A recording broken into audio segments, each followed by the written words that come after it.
एक अनसुनी रहस्यमयी कहानी।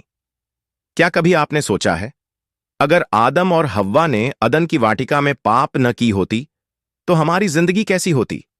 क्या हमने कभी दर्द, दुख और संघर्ष देखा होता? यह बहुत बड़ा सवाल है। वो दिन कैसा होता?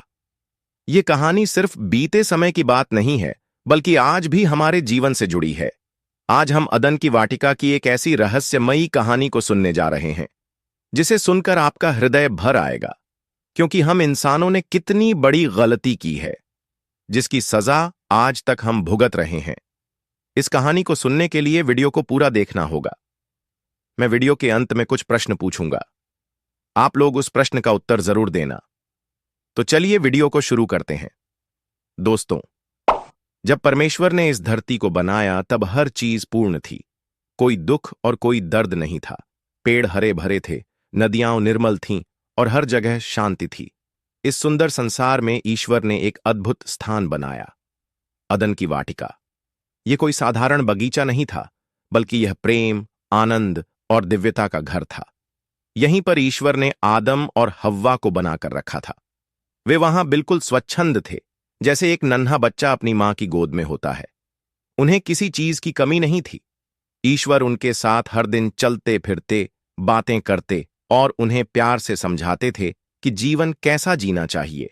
लेकिन ईश्वर ने उन्हें एक छोटी सी आज्ञा दी थी कि इस बगीचे के हर पेड़ से फल खा सकते हो, लेकिन अच्छे और बुरे के ज्ञान के वृक्ष का फल मत खाना। यह आज्ञा प्यार से दी गई थी, जैसे एक माता पिता अपने बच्चे को आग से दूर रहने के लिए कहते हैं। आदम और हव्वा इस आज्ञा को मानते रहे और बगीचे में आनंद से जीवन बिता रहे थे। वे हमेशा मुस्कुराते, नाचते, गाते और ईश्वर के प्रेम में डूबे रहते थे। लेकिन तभी कुछ ऐसा हुआ जिसने सब कुछ बदल दिया।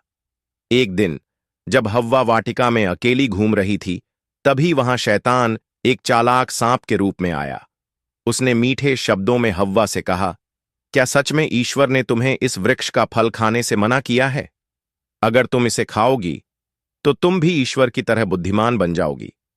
हव्वा थोड़ी देर तक सोचती रही। उसने ऊपर देखा। वह फल कितना सुंदर और रसदार लग रहा था। उसकी सुगंध हवा में फैल रही थी।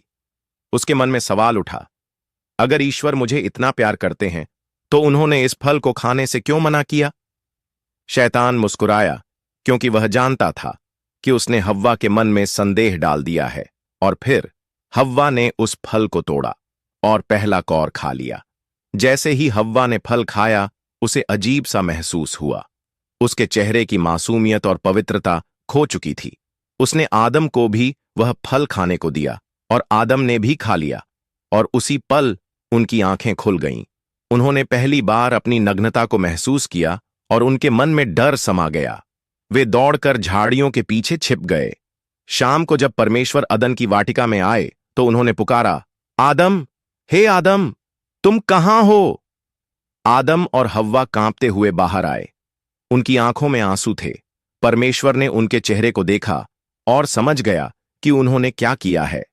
परमेश्वर ने भारी मन से कहा, मैंने तुमसे सिर्फ एक चीज मांगी थी, वो थी विश्वास।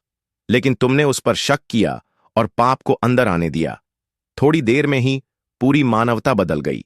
अब आदम और हव्वा को इस पवित्र स्थान से बाहर जाना था।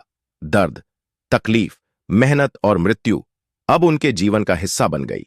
जब आदम और हव्वा आंसू बहाते हुए अदन की वाटिका को छोड़ रहे थे, तब भी परमेश्वर ने उन्हें अकेला नहीं छोड़ा। उन्होंने उनके लिए अंगरखा बनाकर दिए ताकि वे ठंड से बच सकें। और जाते जाते उन्होंने एक वादा किया, मैं तुम्हें अकेला नहीं छोड़ूंगा। एक दिन मैं तुम्हें फिर से बचाने के लिए एक मार्ग दूंगा, और वह मार्ग है यीशु मसीह। दोस्तों, आज हम कहां खड़े हैं? यह कहानी सिर्फ अतीत की नहीं है।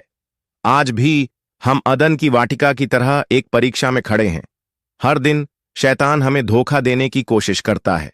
वह हमें कहता है, बस एक बार झूठ बोलो, बस एक बार चोरी करो, बस एक बार गलत रास्ता अपनाओ। और जैसे ही हम फिसलते हैं, हमारा मन भी आदम और हव्वा की तरह डर से भर जाता है। लेकिन अच्छी खबर यह है कि परमेश्वर का प्रेम आज भी वैसा ही है।